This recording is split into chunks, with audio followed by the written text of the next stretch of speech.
ఆ రోజుల్లో బ్రిటిష్ కాలంలో సర్ ఆర్థర్ కాటన్ గారు ఆ రోజు బ్యారేజీలు నిర్మించారు. ధవళేశ్వరం బ్యారేజ్ నిర్మించారు.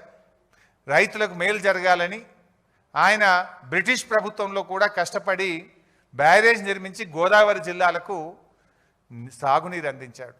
ఆ జిల్లాలను సస్యశ్యామలం చేశారు. ఆ రోజుల్లోనే బ్రిటిష్ ప్రభుత్వం కాటన్ మీద కూడా కమిషన్ వేసింది. కాటన్ మీద హెమింగ్టన్ అనేటువంటి కమిషన్ ఒకటి వేశారు. ఆ కమిషన్ 900 ప్రశ్నలు అడిగింది.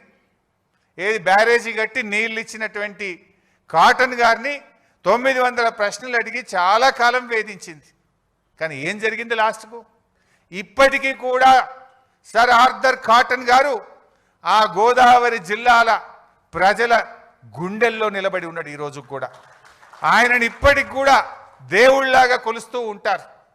నేను ఈరోజు చెప్తా ఉన్నా, డెఫినెట్గా కేసీఆర్ గారు కూడా రేపు చరిత్ర పుటల్లో తెలంగాణ ప్రజల గుండెల్లో శాశ్వతంగా నిలిచిపోతాడు.